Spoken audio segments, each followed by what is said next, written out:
One. So yes, that is a different shirt that Brian is. I think if I point this way, I'm actually pointing at him because I realized that last time. Um, I told you I was out bringing you some amazing people, and Brian is very good at switching and changing his shirt like that. I think you had a red shirt on him, right? So now he's got Yeah, blue. got my red shirt, red and blue, red, white, and blue, baby.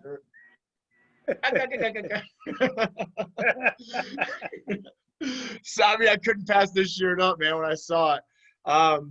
So where we left off, Brian was talking about what motivates him. Of course, he had brought up his family and his two girls, which I think for any man would probably put a little fire under any man's ass for having two girls.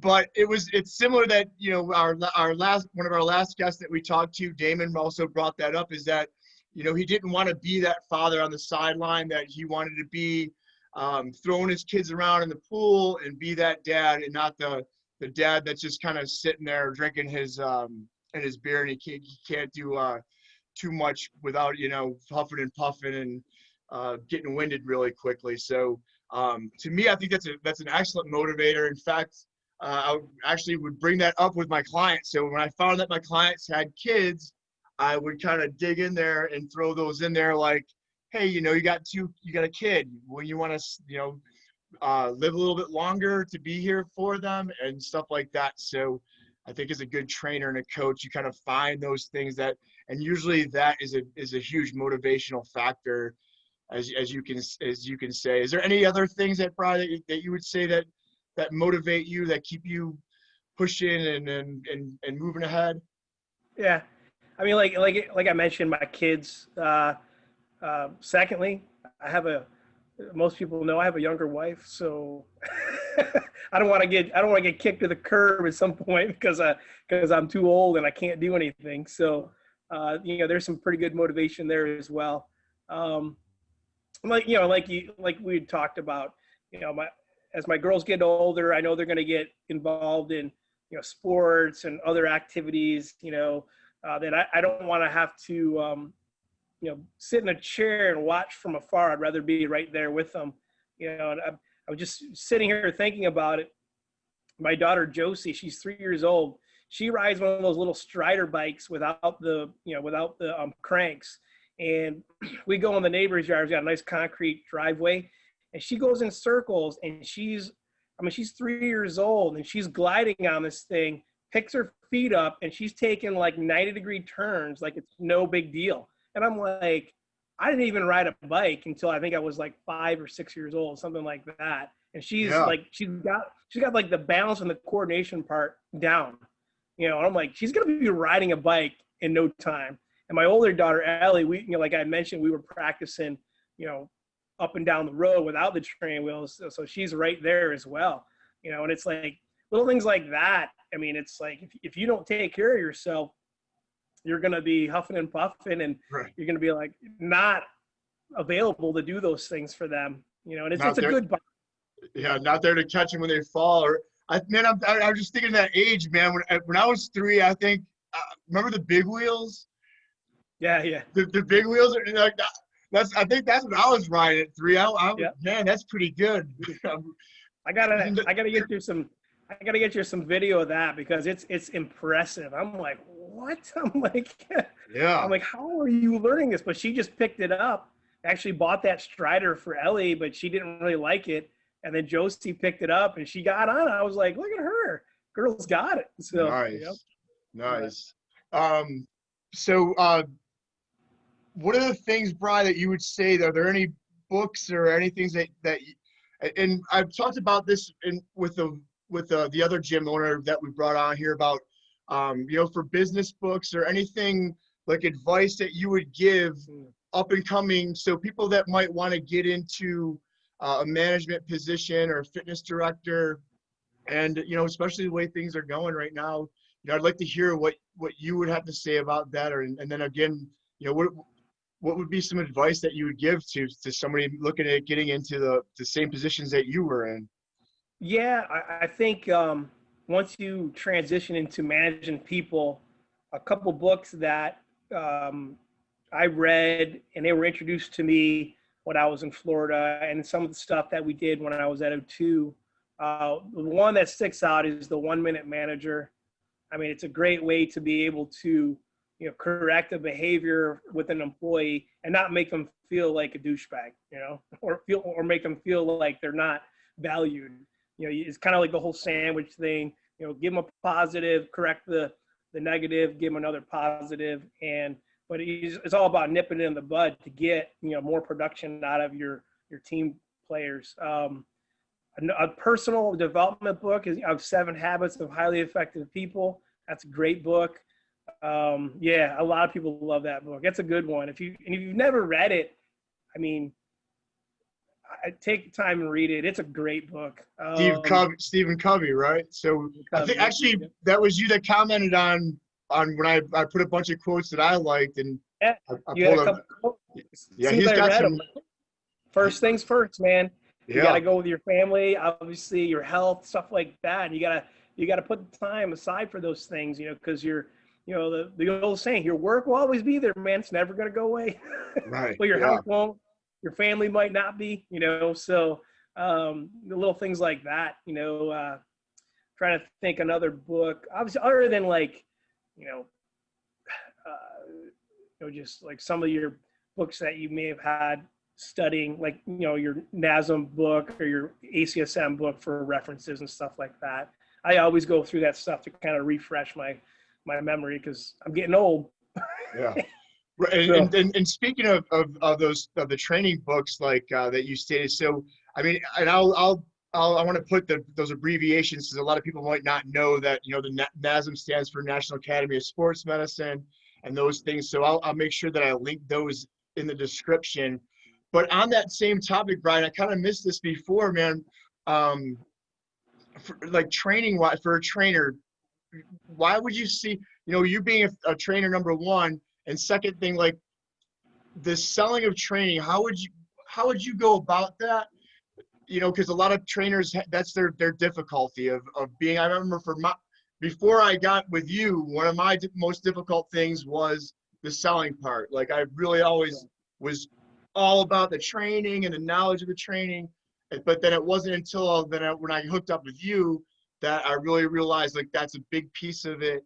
And the selling of the training and when somebody's kind of contemplating, should I get a trainer or not? Why is it important and what makes it where it would be valuable for them to get a trainer as to kind of just going off on their own? Right.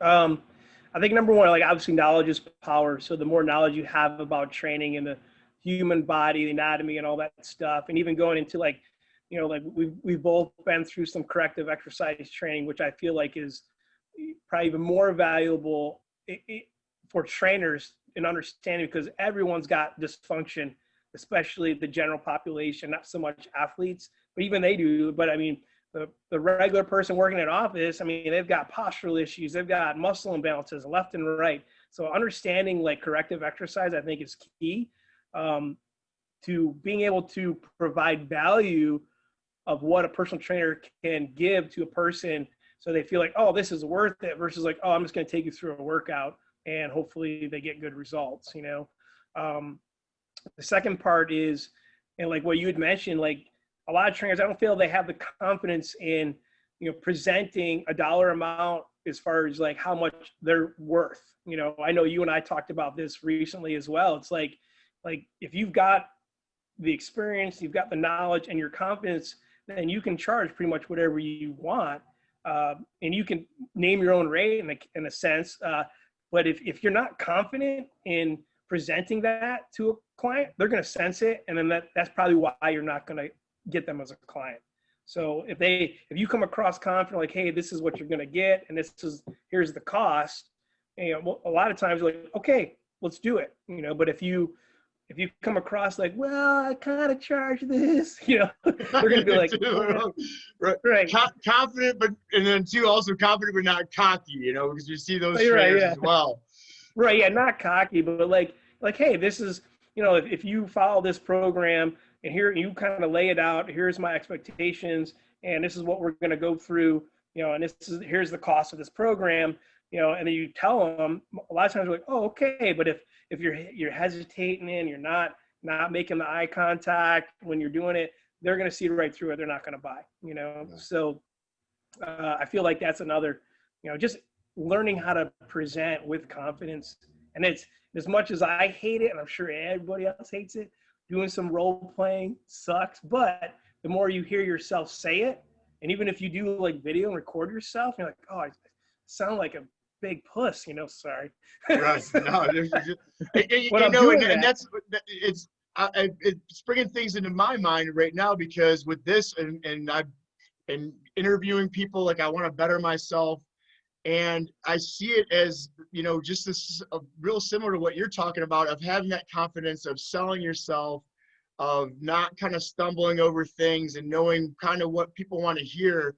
And there's so many videos out there. I mean, of kind of being able to sell yourself and having that confidence.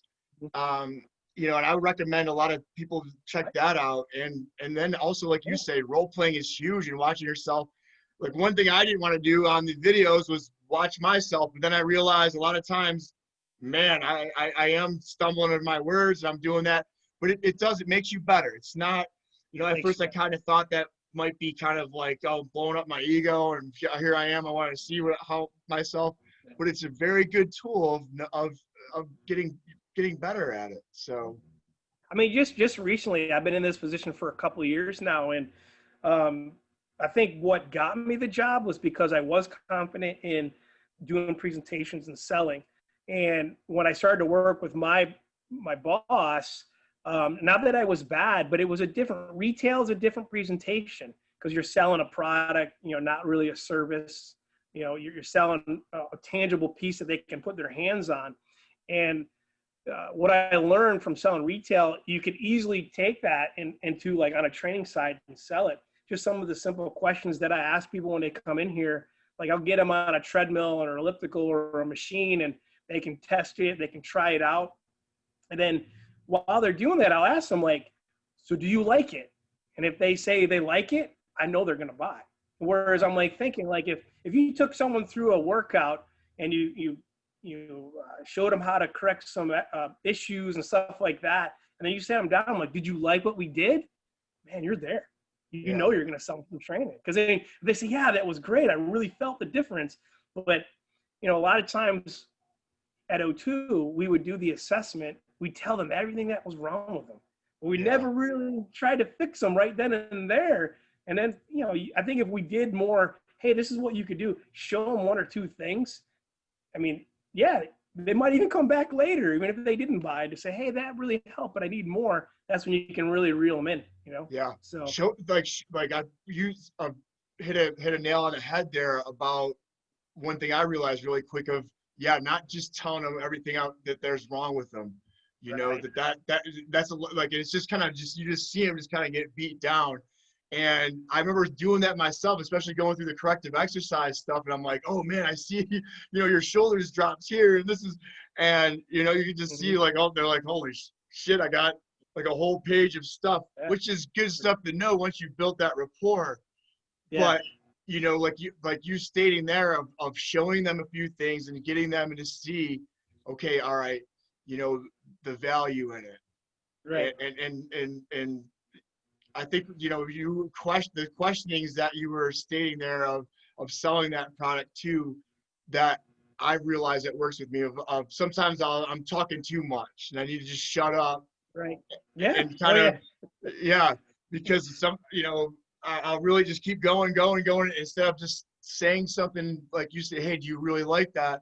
And letting them have time to kind of think about it, and letting them sell it to themselves, really, where you ask those right questions. I remember working for Phil Kaplan, one of the, him from down in Florida, a marketing fitness guru. And he used to always say that too. You want to just bring out asking them the right questions for them to basically sell it to themselves, Yeah. Well, even, the follow-up questions, if they say they like it, what did you like about it? And the same thing goes for training. They could say, well, I really felt that stretch. Or like when after we did that one exercise, I felt my arms, whatever they say. Cause then you're like, all right, they're buying into the whole program, or they're buying into the product you're selling. Then it's, your chances of getting them as a client or selling them whatever you're presenting them is so much greater, and it's a little thing like that. I'm sure some of the stuff that I went through when I was working at O2 or in Florida, I'm sure they said that, but it went right over my head probably. But, here it just became more apparent. I think everyone should sell retail, especially if you're a trainer. Everyone should sell some kind of retail where you have to do a presentation about the product and explain the features and why it benefits them. That was one of the other things that my boss worked with me is like, you can explain all the features of the machine, Brian, but if they don't give a rat's ass about any of it, it doesn't matter to them because you haven't pointed out how it's going to benefit them, they're not going to buy. He said, but if someone came in and said they need to lose weight and you don't point out the fact that this machine has, 15 different workout programs that they can choose. So one, they'll never plateau. So they're always constantly going to be seeing weight loss because they won't plateau. Then they're like, oh, that's a good benefit, even though it's a feature, right? Wow. So. Excellent point. So daily reps, Brian, we always talk about like kind of the daily habits. And we were talking a little bit about before we started back up about your daily habits. And you were basically saying that you kind of have lost some of your habits, the coronavirus and having your own gym and starting that type of things. And I want you to kind of talk about that because I'm sure, including myself, that when the coronavirus hit, the same thing with me. I was scared shitless about this thing, especially I'm sure everybody else was. Locked myself in a room and was sitting there watching friggin' Netflix, eating shit, and let myself go. But and the one thing that you stated too, that you, just like myself, realized it quickly that, okay, hey, I need to get myself back going again. Right. And I feel like that a lot of people out there too think, oh, well, you're a trainer and you love it and you don't fall into those traps and stuff, but we do. Yes, we do. I mean, this is like, I know we were briefly talking about this. This is the first time in my life I hadn't been on a regular workout, like not so much a program, but a schedule where I worked out, even if it was just 3 times a week or something like that. I think I've been through 3 or 4 different jobs over the last, or the last 2 years I've been working here. So it's been very consistent, and I've just been frankly lazy with, kids and everything else that's been going on.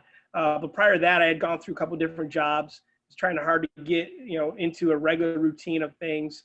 And I probably would admit I probably had a little burnout of being in the gym business and just, trying to take a little time away from it and not have to worry about, I got to make sure I, work out 4 or 5 days a week because I'm a trainer. And I don't want to not look like I'm a trainer, kind of idea. So, but I do realize that, I need to get into it. A lot of it too is like working out in these, fancy $1 million facilities with great atmosphere and great equipment. Then I transitioned into my garage where I had, black wolf spiders in the corner.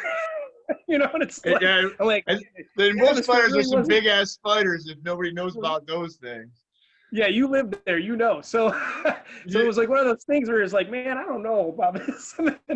But, I've added some things to the garage. We're making some changes in there to make the atmosphere a little more conducive to work out and just adding some equipment and stuff like that. So I feel like it's something that once we kind of get everything straightened out, my workout schedules will resume, I should say.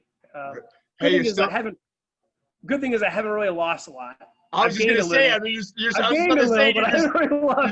still look good, BK. You still look good, man. Right. 98% of the rest of the population your age is not looking like you do, my man. I appreciate it, but it'll be a good little challenge to kind of get back in shape. So this way I can see the other side of, hey, like I mentioned before, being a hard gainer now, I've got, not a lot. I mean, maybe a good 10, 15 pounds to lose. And you know, and just to gain muscle, because I've probably lost some muscle as well. So I know I have. So. Right. You know, you were talking about some of the equipment that you're getting, and I was just bullshitting Brian, like, yeah, I'm gonna be heading down your way, man, so we can hit it up. Right. So I hope you do keep me in the loop, man. I'd love to crush it with you again, like we have in the past. And you know, I want to bring you back on here, Brian, because you've really touched on a lot of stuff. You have a huge knowledge base, man, especially the selling of the equipment. And, you know, I wanted people to get to see kind of where you've been and all those positions. And I wanted to kind of dive into those positions mainly on this show, but I would love to bring you back because I feel like, you know, with the fitness equipment stuff, especially nowadays with people looking at that, you know, that would be something to discuss. And we always welcome, especially our viewers, to comment on the sections of things that you would like to talk to Brian about. We'll put in the description all the positions he had, the certifications that we talked about, and to make sure that you guys understand that a little bit in depth, because I know we're just throwing out a lot of acronyms and stuff out there. But Brian, like I stated before, is my mentor. Man, he's taken me under his wing and showed me a lot. And not just a mentor, but a good friend. And he was there for me when probably the hardest time of my life, man. And you know, they always, what's that quote? You know who's a good friend when you go through shit, and the ones that are there for you. And you were, man. And I can't tell you how much and how grateful I was for that, and how awesome it is to be your friend, buddy, and that you're close by and we still can and bullshit and chit chat like this, man, and fuck around, you know. So Brian, man, it's awesome, man. I know you're busy, and guys, you don't even understand how chopped up this thing is going to be, because Brian's a very hard man to get a hold of and sit down and talk to. But as we progress, I definitely want to bring him back, because he is a wealth of knowledge in this field, and he has a lot of good, valuable tools and tips that we can get. And then we can check up on his progress too, like he was talking about. So Brian, you know how I motivate, man. I gotta get that, because I just put that fire in your ass, brother. Well, you know what? I think you and I, and it was something maybe it was on Facebook or something. Me, you, and I think some of the guys from the neighborhood. I think we were all like just you know, messing with each other and talking about. Yeah, we were shit talking pretty much, and I literally, like, after that, I'm like, man, that's what I need. I just need someone to light a fire in my ass and call me out, and you know, the same thing is like I know we were talking about like running and sprinting and stuff like that. And I'm like, if someone challenged me to a sprint right now, I'd probably get smoked. But I'm like, but if I knew I had to do it, I'd be training, getting ready. and that's, you still have that drive in you, right? Like, and that's the one thing I always tell my clients, you know, even myself, everybody falls off the horse, but it's the faster you get on, it makes a difference. When you're not going 2 years, 3 years eating shit and not working out, and you know, that's the big difference. And that's why you know, you still look good, man. When I saw you in the shop the other day, it was the first thing I noticed. I was like, man, Brian, you still look good, buddy. So again, man, I just want to thank you so much for taking the time, man. I can't tell you how grateful I am and appreciative of you doing this. I know you're busy, and I look forward to going and doing some workouts at your place, man, and talking to you some more. So, Brian, thank you a ton, bud. Thanks again, guys. Make sure you comment, and if you have any questions that you want to discuss with Brian, we'll bring him back on the show, and we'll make sure that we hit those questions. Brian, BK, buddy. Absolutely, man. My pleasure, buddy. So. Still got the guns. Yeah, brother. Look at he's flexing. Right. All right, Brian. The old Terry Crews. Take care, buddy. All right, man.